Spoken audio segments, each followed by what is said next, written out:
Great. And I Great. think we're going. Cool. Okay, so I'll just recap that sentence. So back in January, where we started was we had an initial conversation with David about where we might be able to contribute. And so we looked initially at this framework that you had, which were the 5 Cs of the critical core competencies that you would like students to have from grades 1 to 3. And so then next slide for us. And so what we decided to do was looking at your 5 Cs, we figured that these 3 Cs, critical thinking, creativity, and civics in particular, were very interesting because they're quite difficult to teach and measure, generally across the world, pretty like poorly incorporated into the curriculum in an intentional way. And we felt that they were all very foundational. And so we wanted to focus our efforts there. And given that we were going to be working remotely, it gave us the opportunity to kind of like leverage the more research side of things. And then we were going to do deep dives as we came to visit in Sierra Leone. And so we focused our work mainly on these 3, but then with subsequent discussions with David, the way that we structured the work is that we did an initial surface research into all 3 of them, and then did a very specific deep dive into civics, which is why many of you are on this call, because that's your area. And Kelly and Faraz came to Sierra Leone to discuss specifically civics, and we conducted some workshops. So next slide for us. So this ultimately became our project. So for the first 6 weeks, we did mainly research into the case studies and scientific research into what education reform looks like across these, what are the best practices, all of that. And then we conducted a visit to Sierra Leone where we did some workshops on how we might want to build a civics curriculum framework of some kind. And then since returning from Sierra Leone, we've been focusing mainly on taking that deep dive of civics further. So using what we learned from the workshop to distill into some kind of civics education framework to be able to suit your existing reform, and then also looking ahead on how you might adapt that to MNE. And so this was just the brief summary of our project, which you're all very familiar with, but just keeping it front of mind. So this is, we're going to start talking about civics because that's the main focus for everyone on the call, and then our research into creativity and critical thinking we'll talk through at the end. So I'm going to quickly, briefly overview just the background knowledge of what we did in civics, which is stuff that we discussed with you when we were in Sierra Leone, and so we won't go into it too much, but we'll just talk through it to let you know where we landed. So we did 3 case studies into Zambia, Botswana, and Ghana. And the main things that we found were that there were just a number of key lessons that we wanted to keep in mind. So the first thing that we realized was that there's no like stock standard civics education framework that is used anywhere. And so what we really got out of the research was mainly to pull out what are some key lessons of what was done well and what was done poorly. And so these were the key lessons that we kind of like really distilled. The main ones probably being that defining the objectives are really, really key, and knowing exactly what it is that you are gunning for is important. Pushing for genuine learning instead of token learning. There was a lot of emphasis in civics education on memorizing and understanding certain knowledge, but less about building capabilities to be a civic-minded citizen. And so this genuine and token learning distinction was really important. We learned that self-confidence in and of itself is a very important civics education, because there was something about this self-efficacy and understanding that you had the capability to affect the things around you was something very critical to getting people to behave in a civic-minded way. Being realistic about what observations you can see in the short term, because realistically this is teaching civics to children in grades 1 to 3, and the realization of your investment, I guess, in expectations is really when they're adults. And so understanding that long-term horizon and looking at kind of like what the short-term manifestations of that was really important. And then, like everything else, digitization is a thing that will be important. And so using the tools well will be a good way to enhance civic education. So that's a very quick summary of like where we came to up until the point we came to visit you in Sierra Leone, and then we're going to pivot now into kind of like what we came out of those discussions and where we've taken the framework since. But I'll pause briefly if anybody has any questions on the history to date before we deep dive into our framework.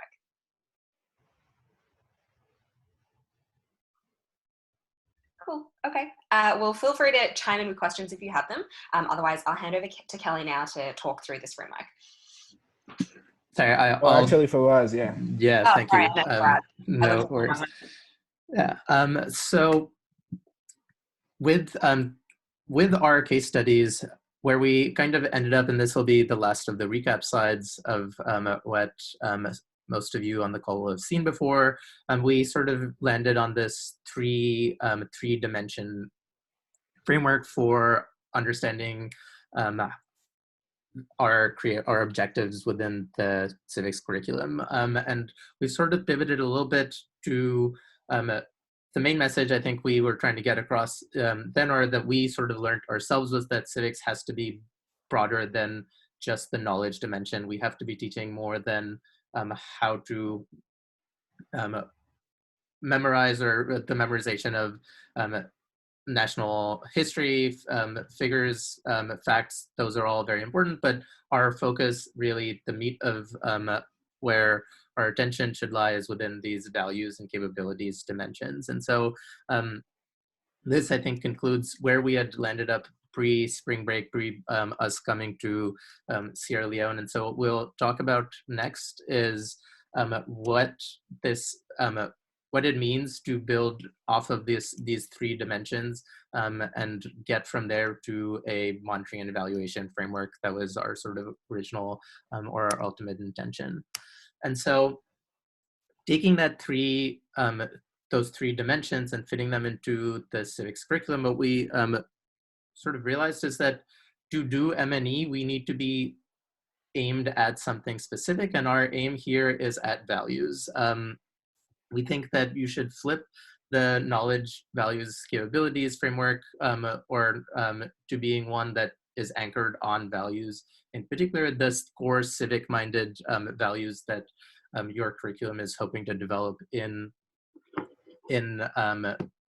students, in young Sierra Leoneans. And so what we think needs to happen, building backwards from the M&E framework that we want to get at, is we need to define, or we need to have a set of core values.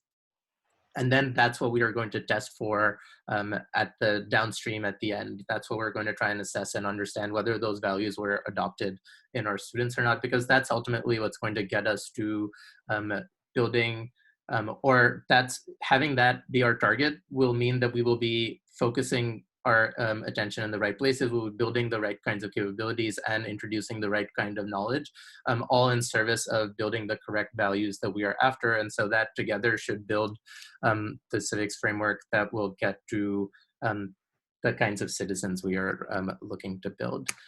And so what kinds of values are we talking about here? When we came to Sierra Leone, a lot of our focus was on asking you to define the values that you think were most important within the civics curriculum that the teams have been working on. And so what we tried to distill them here, and I should note that these are very preliminary. These are just examples of or ones that came out of our conversations, and aren't necessarily the ones that we think must or have to be included in the final civics curriculum. But to sort of start to make this a little bit more concrete, we put together this preliminary list. And you can see on the top side, those are the ones that sort of came out very strongly in the workshops and conversations that we did back in March. Diversity and accepting diversity in all of its forms is a very major value that almost everyone identified. Gender equity, peace and tolerance, resilience, and then responsibility towards the state and towards one's family and social groups. But then the last two at the bottom are ones that we wanted to highlight that we felt didn't come up very often, at least in our conversations, and did also pop a little bit in our original research into the literature on civics education and in our case studies. And the two, as Rachel kind of already alluded to, are self-appreciation, self-efficacy, this idea of building self-confidence and recognizing that that the student should really value one's own self and value the contribution that one can make to the rest of society, and innovation and growth being the other one, which is this sense of really taking on the idea that I personally can develop or help contribute to the development of bigger and better things in the country. And so these are the sort of first pass attempt at putting together a core list of values that we'll be sort of taking forward through the rest of the presentation as we try to build out or try to give a more concrete sense of what our where we've landed with the M&E framework for civics education. But after we got to deciding or distilling down to a set of core values, we also realized that we weren't just talking about values in themselves. What the civics curriculum needed to do was to display these values or to teach these values across a number of important social settings that students will be living through. And so it's starting with the student. We sort of recognize that for the civics curriculum to actually achieve its objectives, it's going to need to show how the value of diversity plays out within the family sphere, within the students' community, and at the school, and then at the country level, and then even finally at the planet level, at the global level, because we don't want to neglect global citizenship and a civic-minded attitude that's globally oriented either. And so we sort of came up with this radial spherical graphic to sort of show how what we think would finally build out a very comprehensive civics curriculum that's built out of discrete parts that we can sort of measure and evaluate each one individually. And so this is sort of the distillation of our theoretical understanding of how the civics curriculum would be playing out. And then we'll talk, I'll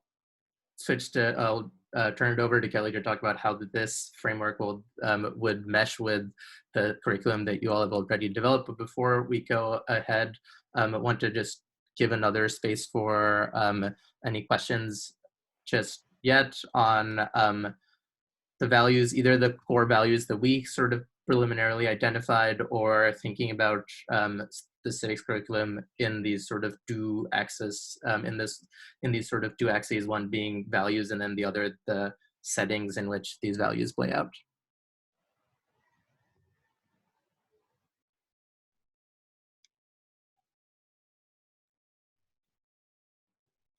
Well, if not, Kelly, you want to take it from here?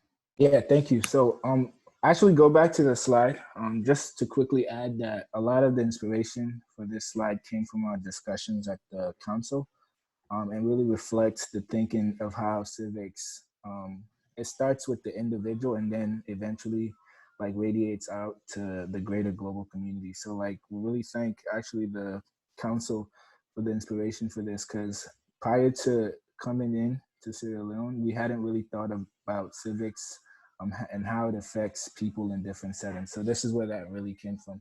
So the next slide, please, Ross.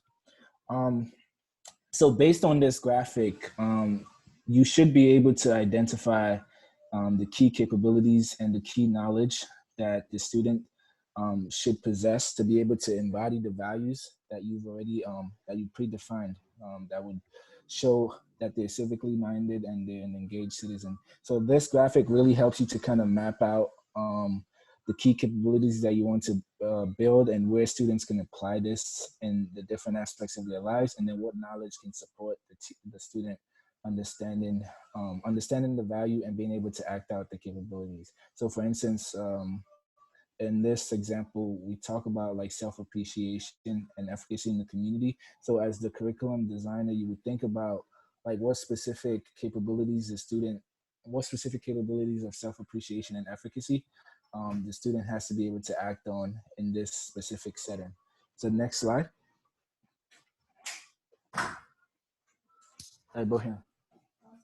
So the effective M&E framework that we ultimately have come up with starts out with defining the core values, and then after you define the core values, You come up with the capabilities that the student should possess, and then you come up with the key knowledge that the students needs to develop to be able to really act out those capabilities. And then after you come up with those two components, you have guiding questions that the teacher should be able to come up with to assess if a student is really able to apply the capabilities. And for knowledge specifically, you can think about the key testing questions about specific historical people or important dates in the country. And then after that, the teacher has to think about engaging in interactive teaching activities to really facilitate the learning of the capabilities and the knowledge and ultimately the values.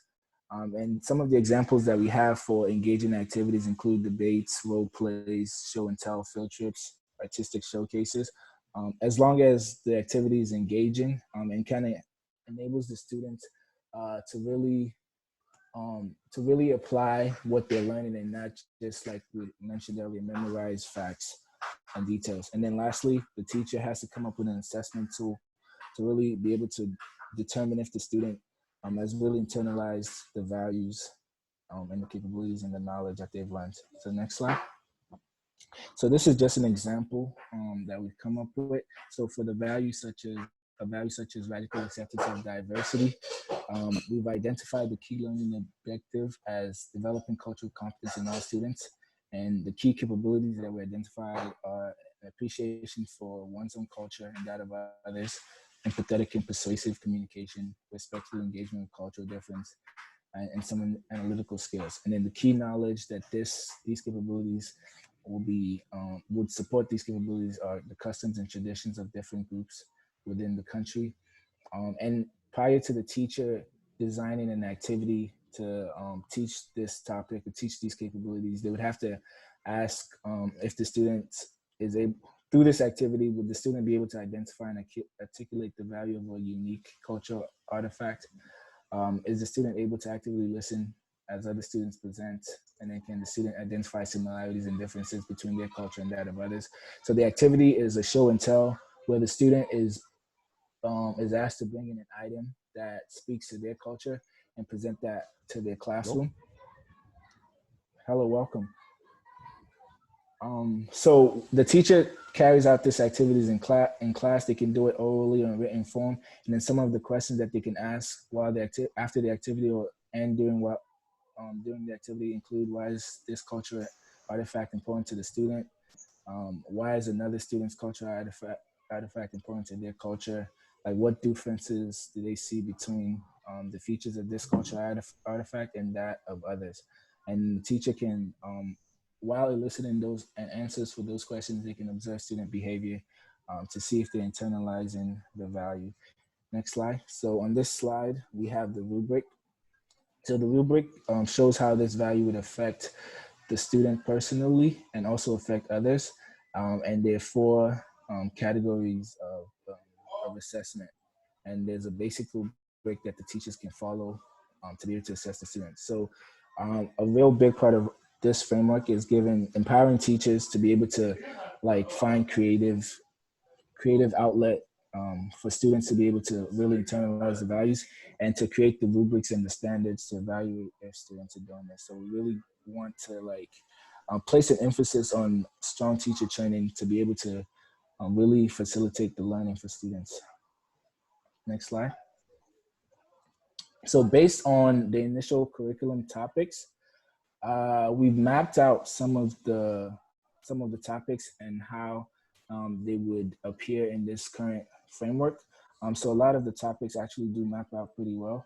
But based on this framework, this current diagram, you can see where some gaps exist. And based on those knowledge gaps, you can think about new topics that could be included to really facilitate the learning of the value. So as you can see, multiple topics appear in different settings, and that's totally fine. Is there any questions about this, or we can keep going? Okay, great. So. Thanks, Kelly. Yeah, and so we fully recognize and thanks to Kate pushing us on this a number of times during our iterations, we sort of started to realize that this might seem like a lot doing that building out those teaching modules and the rubrics for every value, core value that you identify across every setting to be able to come up with a teaching activity, and then the assessment tools for all of those combinations would start to, although all of them are of course very important in service of the goal of getting to that value adoption that we are so craving here, we recognize that it would probably start to crowd the civics curriculum, at least in the primary school space. And so Kate really wanted to push us to start to think about how these might be prioritized a little bit or sequenced to allow for more room or more maneuverability within the primary school civics curriculum. And so as we started to think about this, our first thought was, well, we should really start by doing the work on the front end where we keep our core values down to the true core that we know we want to disseminate, that we know we want students to really take up. And so that will, if we keep those down to a really tight core, that'll sort of start to free up room downstream. And that'll be important, not just for practical reasons, but because we would very much want to expose students to each of these values at an early stage so that they're being repeated over and over across all of the grades in a way that will actually facilitate long-term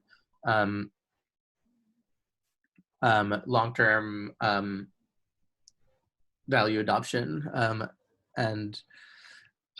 So then once we have the values down to a core, I think the next step would be, and this is something we struggled with a little bit internally, but we realized that in order to prioritize, you're going to need some sort of rubric or decision rule to say this value is more important than the other in terms of our sequencing and how we introduce students to it.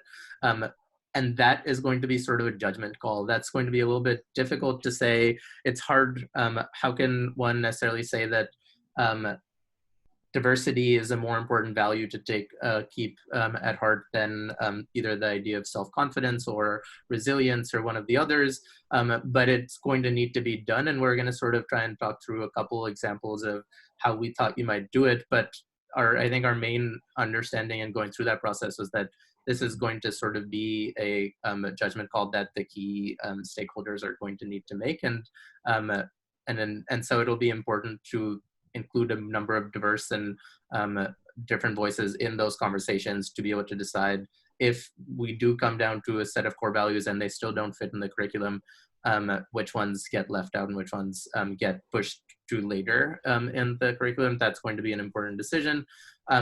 But one way to start to help with doing that is also, we think that you could start to sequence or prioritize more on the settings versus the values.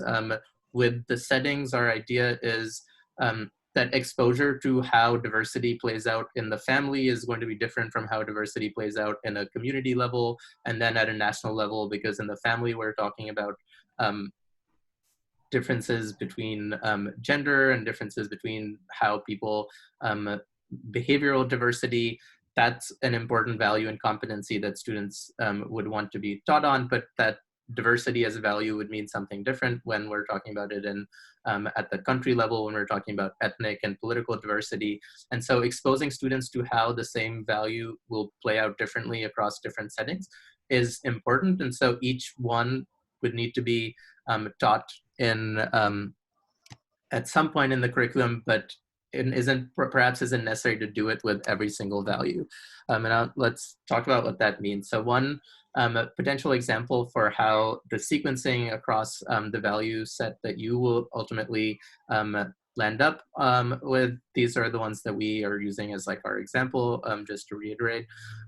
But one sort of decision rule could be prioritizing based on how necessary that value is for future skill development. And so as an example, if you see the bottom three down here, if we're talking about the primary school curriculum through grades 1 through 3, if an emphasis is placed largely on building the value of self-appreciation and efficacy, among other things, but as an example, then perhaps the idea, and it's done across all of the settings, students are introduced to how this value would play out everywhere. The related or correlated values of responsibility, what one's, if a student really digs in to the sense of their own worth and their own value, the idea of how they can use their own value to help others and how that plays into their responsibility to the wider community or to the broader Sierra Leonean state could sort of be sequenced or added in at a later stage. So that's what we're thinking about as far as trying to prioritize based on future skill development. And so that could be one way to solve the prioritization problem if there is one. And then another example that we sort of tried to brainstorm was doing this based on immediacy to the students' lives when we're thinking about very young children here, grades 1 through 3. Perhaps the curriculum's focus would be to mostly introduce and to engage with the self, family, and community levels. And that way there'd be more room in the curriculum to sort of go across all of the core values that you will have identified. But we also want to point out that it might be important to do at least for one or two of them going across all the spheres at an early age, going back to the point of how exposure to concepts being one of the primary tactics or learning tactics that we have here, to values like diversity or peace and tolerance sort of become the easy ones in which to incorporate the country or the global planetary level settings into the curriculum. And so, yeah, so those are our two sort of best attempts so far at coming up with some kind of a prioritization rule. And we recognize that it might be necessary, but it's also been truthfully a bit of a challenge for us to be able to think about how to actually offer guidance or to offer a firm recommendation on how one should prioritize across all of these values. And so we're very open and interested in hearing or trying to have a discussion around if we think prioritization is going to be necessary if these values start to act in a world where these values start to become the anchor of the civics curriculum. And if so, what kinds of sequencing do we think makes sense here?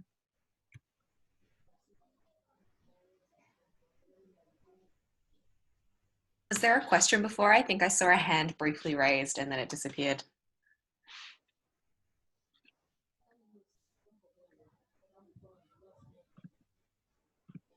Okay. Well, sure. And we're happy to circle back on any of these at the end as well. So yeah, we'll move on to implementation and next steps.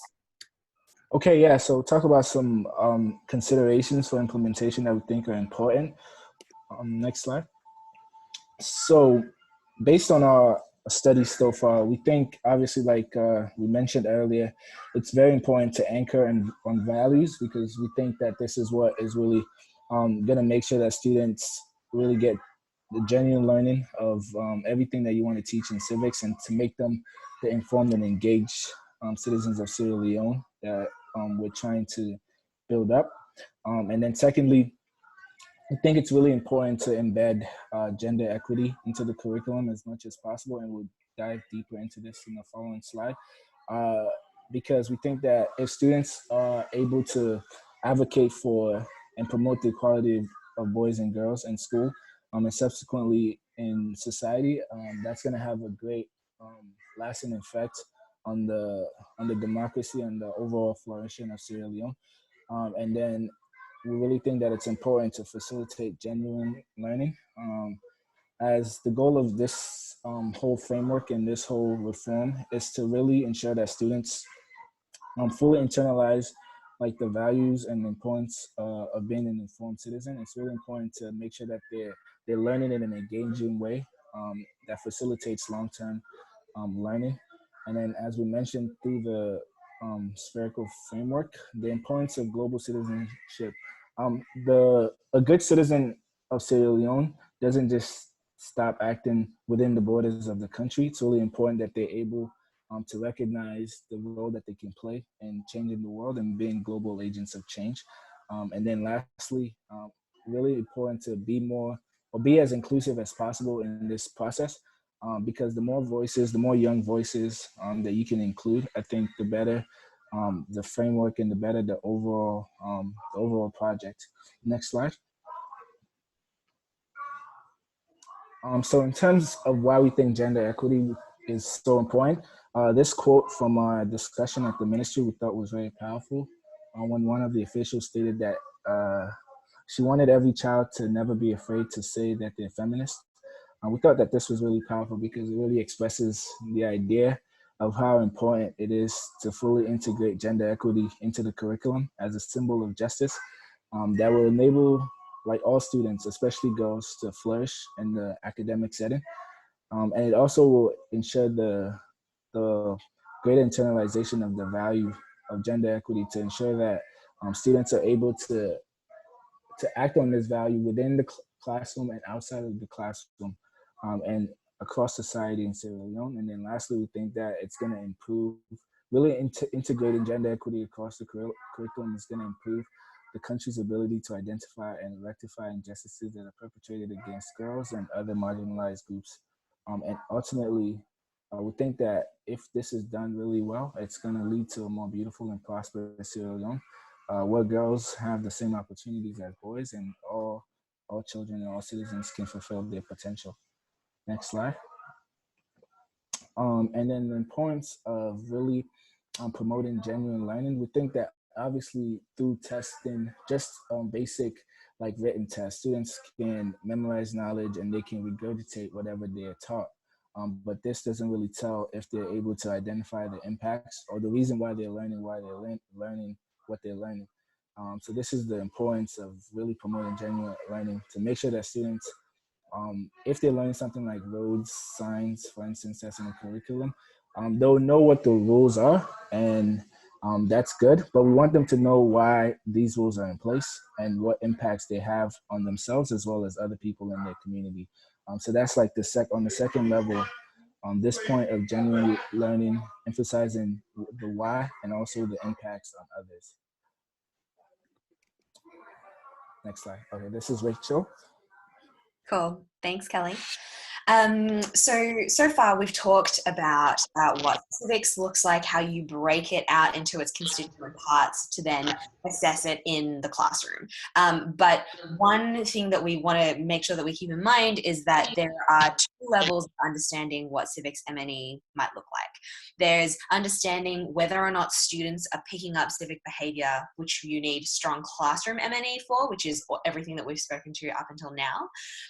But for a broader education reform, it's important that the ministry also looks at how do you know that civics learning has occurred in Sierra Leone at large across all of the students. And so for that, it's actually a relatively simple kind of like aggregation, but there are a bunch of other kind of like meta questions to be asked. And so there is an aggregation framework, like a brief one that we've proposed, how you might aggregate that. Is there a question? Nope. Okay.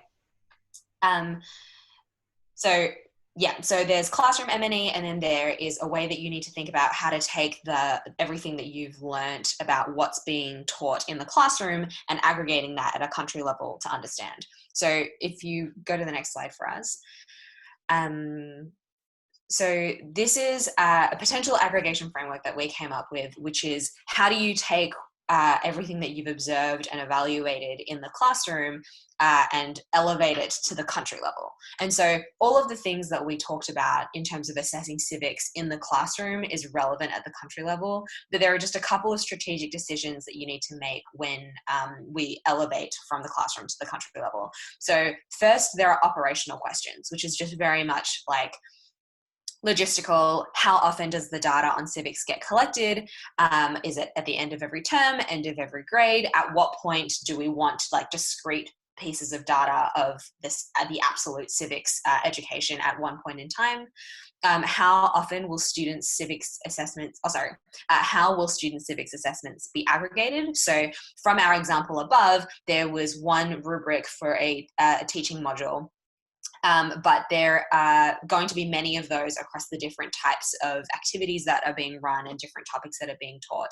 And so how will the aggregate civics learning across the year be calculated? Is it going to be just an average of their grade across all of the civics assessments? Will it be a total? Will you just let the teacher provide a holistic score at the end of every term based on their experience?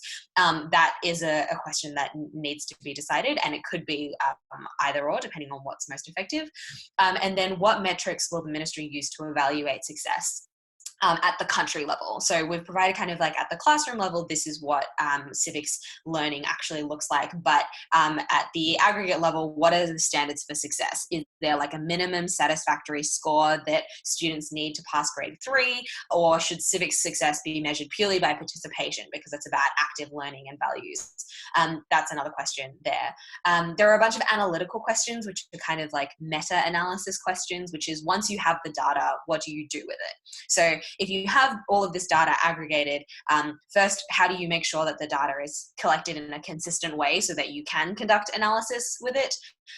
Once you have the data, what kind of analysis do you want to conduct on the data? So do you want to look at if there is systemic bias? Are there certain regions, genders, or areas that are progressing at higher rates?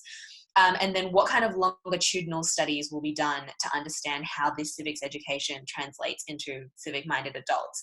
And so that was that thing that we said much earlier about how civics is a long-term investment, and realistically teaching and trying to measure civics education in children, it will look very different when you are measuring them in the grade, because the actual benefit of civics education is 20, 30 years down the road. And so conducting some longitudinal studies about how the civics education impacts children when they are grown up will be important for understanding the reform as a whole. And then finally, there are some governance questions around country level M&E, which is how will the ministry feed the learnings from the data back to update the civics curriculum? Will there be regular meetings with this committee on like what outcomes are happening and whether or not they are positive, and how do you adjust values if needed? And then we mentioned a lot about how the people in the room who make the decisions really matter. And so when making judgment calls on like values and other civics education decisions, how can we make sure that there is like cohesion between the education and what's going on in broader society? And so that's making sure that the right people from civil society are introduced into the curriculum process as needed to make sure that it's consistent. And so this is just a framework that we have put together on how the ministry might take the classroom M&E and elevate it to the country level for like the meta-analysis. But in whole, the principles that we have discussed so far are relevant both at the classroom and the country level. It's more just logistically, how then do you take it to that standardized aggregated level? Cool. Next slide. So we've covered a lot so far, and so our view on the next steps for civics education for this group would be first to validate the values that we have put up there. So this is from just our discussions both with everyone in Sierra Leone and in our subsequent follow-up with Kate, is just to understand kind of what some of the values might look like, but like a validation of these is definitely going to be important. And as we've discussed, including people from different areas and having that diversity in the room when you're making those decisions is really important. As we wanted to just note once that like as you identify more values, one thing that we found was a really nice anchor for a lot of our values was this idea of empathy, because the idea of civics is ultimately about encouraging citizens to think about others and society as a whole, and valuing that kind of cohesion. And so empathy ended up being a thing that almost like underscores a lot of the values that we have, and so that might be a useful jumping point. going forward. Once you have the values, kind of repeating the flow that we did with those examples of how do you take those values into teaching activities. So what are the capabilities? What is the knowledge that you need to support the values? And how can you design activities that encourage both of those? And then once you have that, also thinking about how you can embed civics values across many subjects and not simply as a subject in its own right. Because there is this strong focus of having civics as its own, class and its own curriculum. But there were also many elements of the civics curriculum that were applicable to many other classes, and a lot of the values that you teach in civics are actually being taught in other subjects. And so an example is an appreciation for Sierra Leone. Part of that is learning about Sierra Leone's culture and history, which then is a separate subject. And even though history is not a civic subject, it builds civic values. And so thinking about how civics values can immerse themselves across different subjects will be important going forward to have a holistic approach. Once you have the activities, then doing the MNE side of it. And so for each teaching activity we had with the rubrics and assessment tools, building those out per our examples, which I think will be important both to support teachers in evaluating whether or not learning has taken place, but also useful for data collection for that aggregation that we described, which then of course is the next point, which is about making some strategic decisions about how the standardization and the aggregation will happen so that you can evaluate both in the classroom and also at the country. And then finally, there will be some training of teachers that is required on how to use civics as an anchor. And so many of the slides in here will be relevant for that. How to use the tools that have been created to evaluate student learning.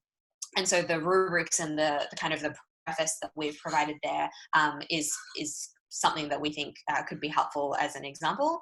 And then also encouraging the teachers themselves to support civic mindset beyond the classes themselves. And so one thing that we learned that was very important is that the way that the teachers create an environment for the students to learn is very, very important. And so providing teachers that kind of flexibility, but also an understanding of how to make students feel comfortable and giving them the space to kind of work with each other and, discover new problems and problem solve on their own will be very important. And so this is the end of our civics section. And so we should definitely pause for questions here, but I also wanted to get a sense, Kate and David, do you think that we should continue going on into creativity and critical thinking for this crowd, which I think is mainly civics focused, or should we kind of do discussion of civics now and then we can talk through creativity and critical thinking later? And so that is, how many decks is the other two? Like, is it going into the same detail as you did for this one? Definitely not the same detail. So creativity and critical thinking, we just did the initial kind of like case study and scientific research. And so we've just distilled some of our key learnings. It's another 10 slides or so, I think. Is that right?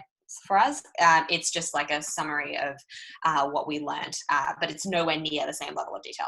Yeah, it's about 10 slides. That's right. Because it's such a different sort of topical set, it might be useful just to really pause here for questions first on this civics piece. Yeah. We'll pause here for questions. Yeah. Can I didn't put my hand up. That's totally, you don't need to raise your hand. Please feel free to hand. Thank you very much. I'm so appreciative of the very good job that you have done. I'm just so sorry that I couldn't get the curriculum writers and the other members of the curriculum department to be part of this meeting. They tell me they have some problem that Dr. Senge foresaw. The technology thing, we were not able to get around to doing this. But again, this is very fine, and I'm learning a lot from this, especially the next steps that we have come to. Already, the team said they have finished writing what they were supposed to be writing. But from what I have learned here today, I wish they were here. There's so much to include into what they have already done. So it's very good that we the slides themselves, we have this. I'm sure we're going to be able to look at this together and include some of the suggestions that we have as the next steps, so that as soon as possible we will ask that we will send it to you so that you can look at it and see how much of this was included in our curriculum as a whole, and see how we can. I can just see this work.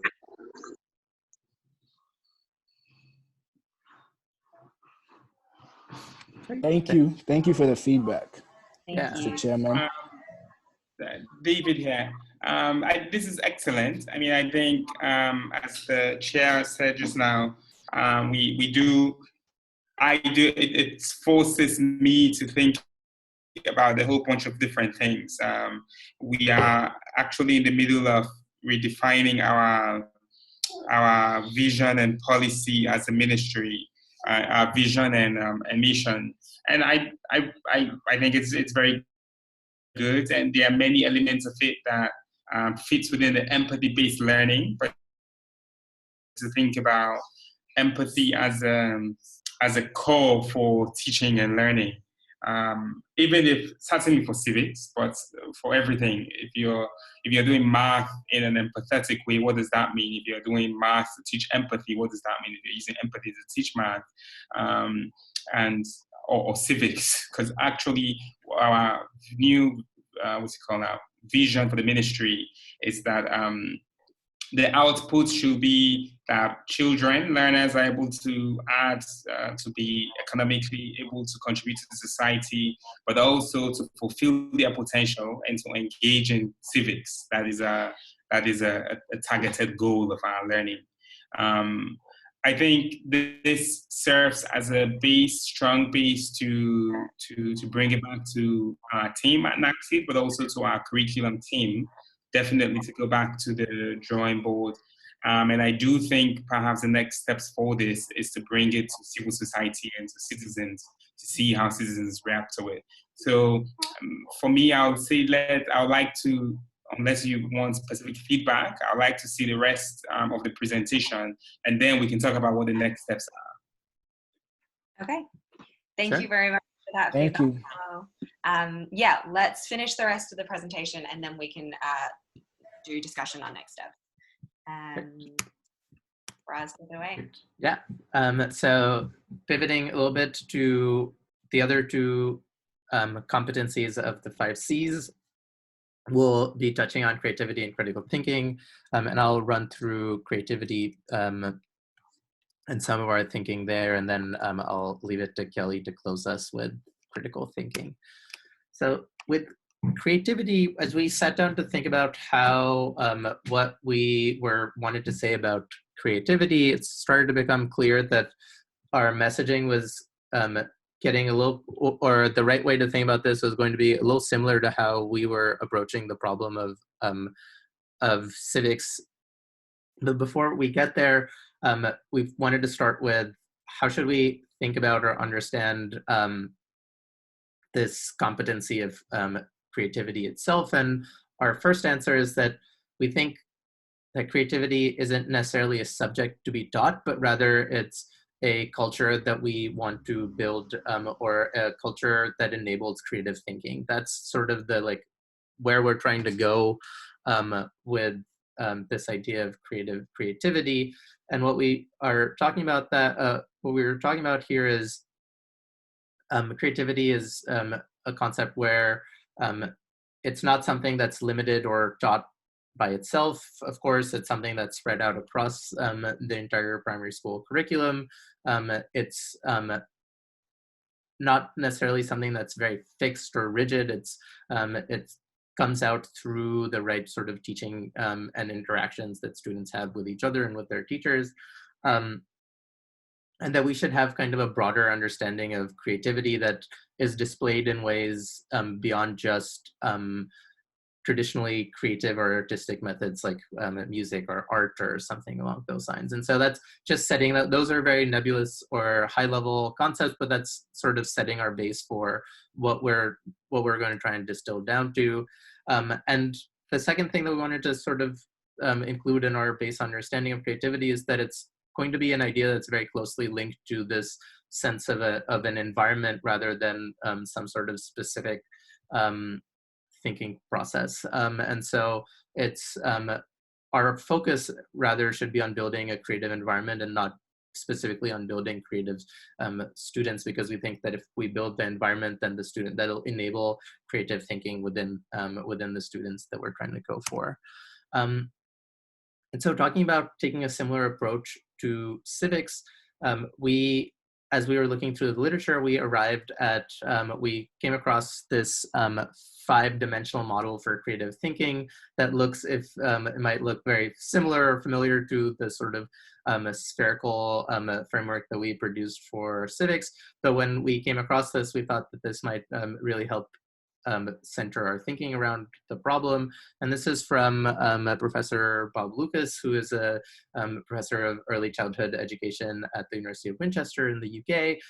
Him and a few of his colleagues have come up with this 5-dimensional model that anchors around these habits of creative thinking. So we sort of see these habits, and each habit has a number of sub-habits that you can see, the habits being imaginative thinking, inquisitive thinking, persistent thinking, collaborative and disciplined thinking, as being components of creative thinking. And so we are seeing these habits as sort of being broadly analogous to the values that we identified in the civics curriculum. So the way we were approaching the problem of building values as our main focus within the civics curriculum, if we're thinking about creativity education, we're thinking about trying to get students to engage in these sorts of base habits that will unlock or produce creative thinking ultimately.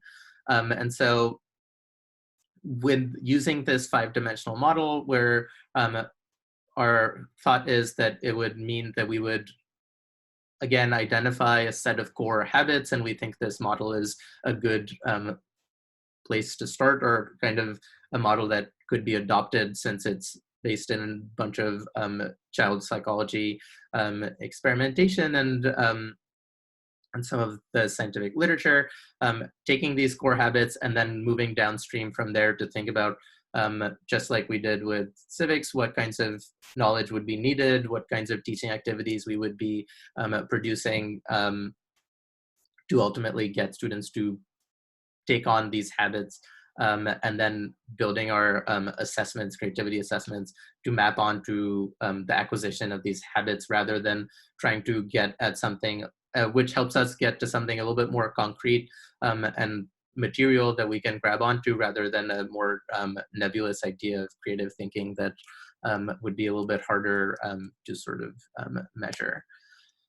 And so one example that we came across of this being deployed in the field was at this high school in Australia that sort of took this same 5-dimensional creativity model and has started to put it into their school curriculum. And essentially what happens at this Rooty Hill High School in Australia is that they gave this 5-dimensional wheel to their teachers, and they asked them to sort of gave them a lot of free rein to design programs and classroom teaching activities that were meant to sort of hit at each of these 5 habits as, and to make that a big part of how they were teaching students, not necessarily as a specific subject or a separate subject, but in the subjects. Each teacher was given this wheel and told to sort of think about how they could incorporate this into their subjects and into their teaching activities. And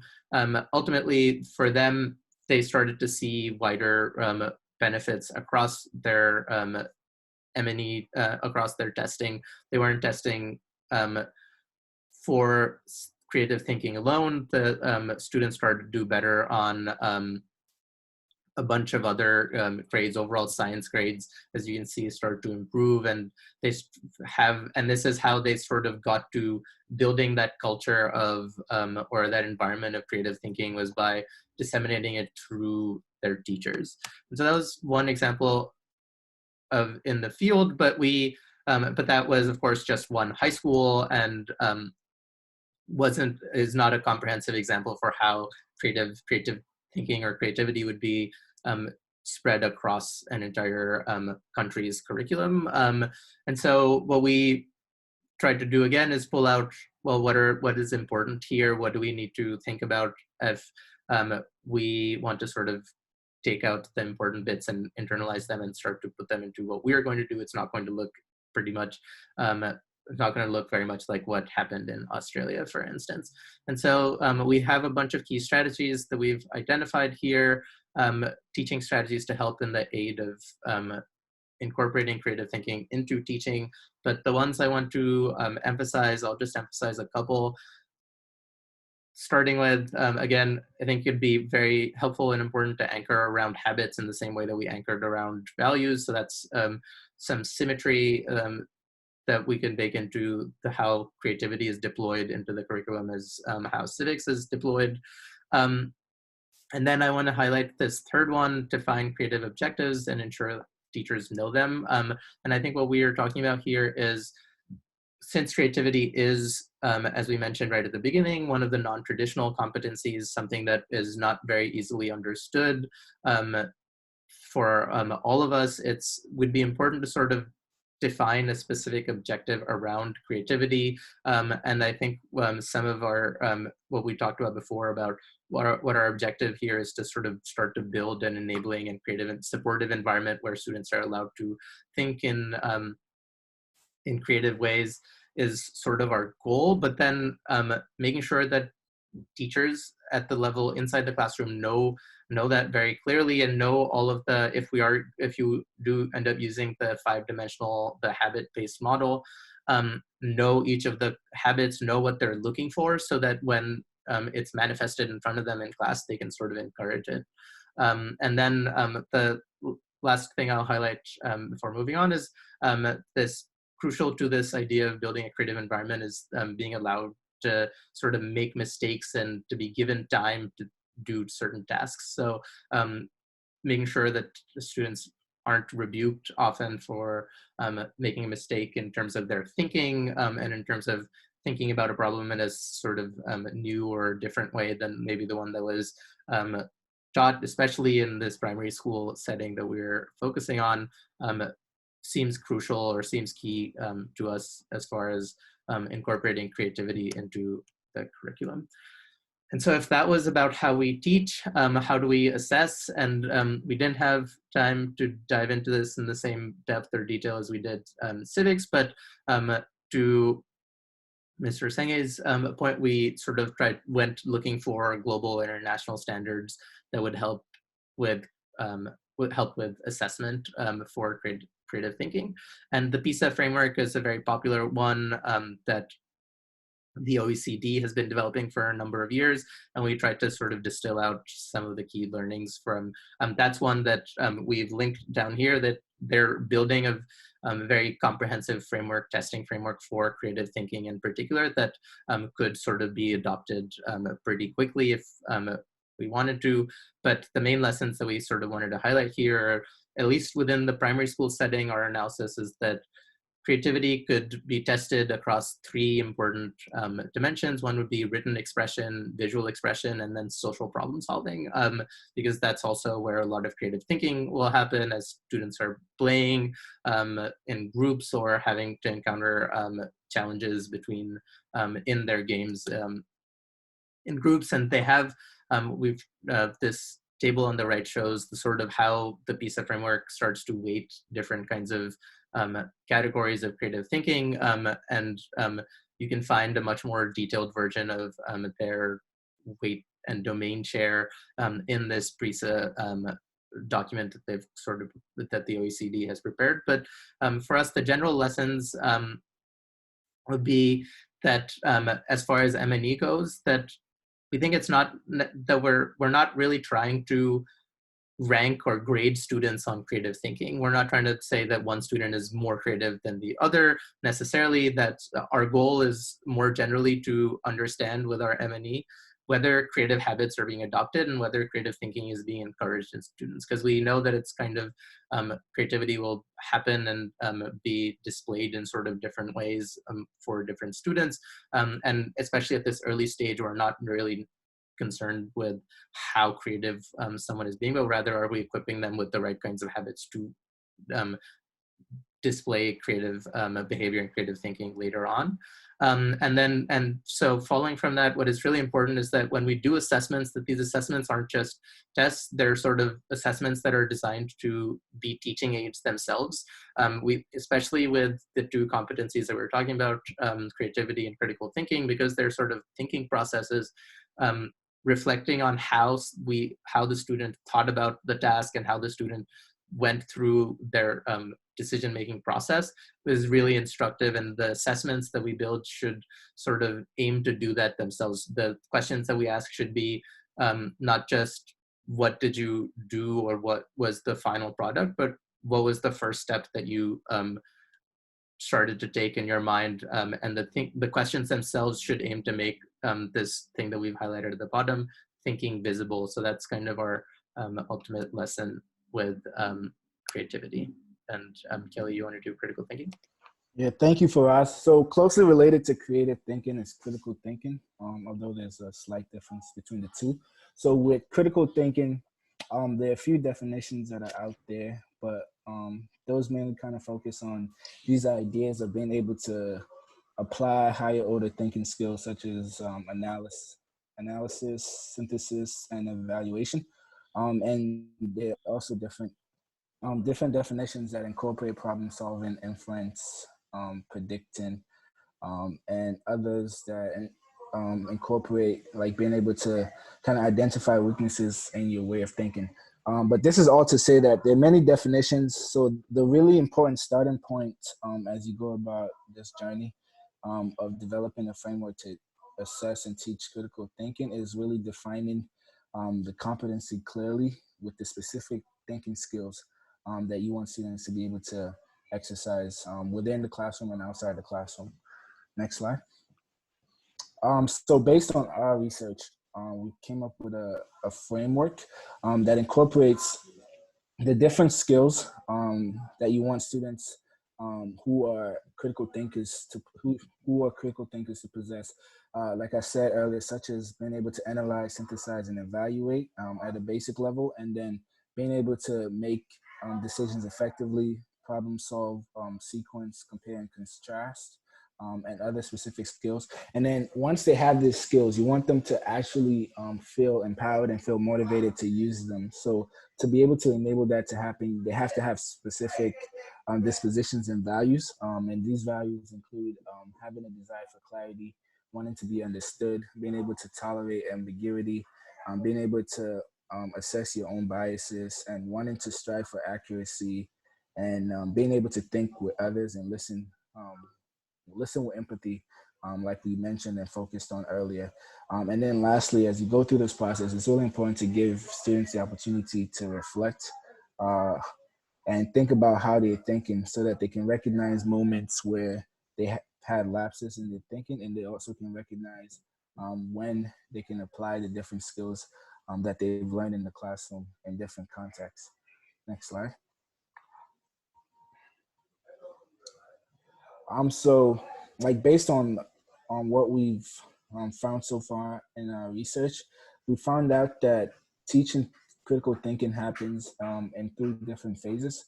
So in the pre-teaching phase of the actual the different thinking skills, the teachers has to define the skills, the specific thinking skills clearly. For teachers, they have to go through different steps that the students can implement as they try to apply this thinking. And then they should highlight, as prior to teaching this thinking skill, they should highlight common mistakes that a student can make as they begin to use this skill. And then while teaching, as we've highlighted in the other competencies, it's really important to provide engaging questions and activities for students to be able to facilitate full internalization of the skill. So examples that we've come up with are plus minus interesting, where a student is presented with an issue or a picture, and they identify the positives, the negatives, and then something interesting, and then some other activities like see, think, and wonder, and their role play, debate, storytelling. So really thinking about creative and interactive activities to get students to fully internalize what it is to be a critical thinker. And then it's really important in these activities that you incorporate collaborative learning. different group tasks to keep or to ensure that students are able to serve as learning resources for each other, and they're able to learn how to think with other people and how to work with other people. And then in the post-teaching, as we mentioned earlier, the reflection aspect is very important to enable students to be able to like understand how they're thinking better and to find ways that they can improve. So the teacher is really key in this process. They can really facilitate student learning by providing formal and informal feedback that helps students understand where they can grow. And then lastly, we think that it's important to provide questions that help students understand how they can apply different critical thinking in different settings. So questions could be like, where have you previously used this type of thinking? Where else do you think you can apply this thinking? What other subjects can you apply this type of thinking? Next slide. And then overall, some of the key takeaways that we think can apply to critical thinking and creative thinking, and maybe even civics, is the importance of emphasizing the process of learning each of these competencies. The end goal, as we mentioned earlier, shouldn't be to get the right answer. It should be to teach kids how to think in different ways, in different creative ways and dynamic ways, to make sure that they're able to connect the dots across different issues and across different topics. And then secondly, the importance of embedding these competencies across subjects. Something that we found is that in education, students often remember things that they learn in specific contexts in this specific setting. So specific knowledge and skills that students are taught tend to be locked in to the specific setting that they're taught in, and not students are not being able to apply them in different settings. But if you actively and intentionally try to make students think about how these subjects or how these specific competencies can apply in different settings, then they're more likely to be able to apply them in different aspects of their lives. And then the last part, these competencies, as we mentioned earlier, have been very difficult to teach, primarily because they involve changing culture and promoting a culture of creative thinking and critical thinking and civics thinking to some extent. And we feel like this culture change has to happen from the top down. So school leadership really has to be responsible for encouraging students and teachers to be creative and critical thinkers. They have to continue to support teachers to understand what it is to be a creative and critical thinker, so that teachers can support students as much as they can. And then lastly, as we mentioned earlier, the physical space of the school and the classroom is really important to encourage students to internalize these competencies. So making sure that the school building has posters, has different students' artwork, different things that encourage students to engage in really learning these competencies, we think is very important. Yeah. And that's all that we have for critical and creative thinking. So I'll pass it on to Rachel.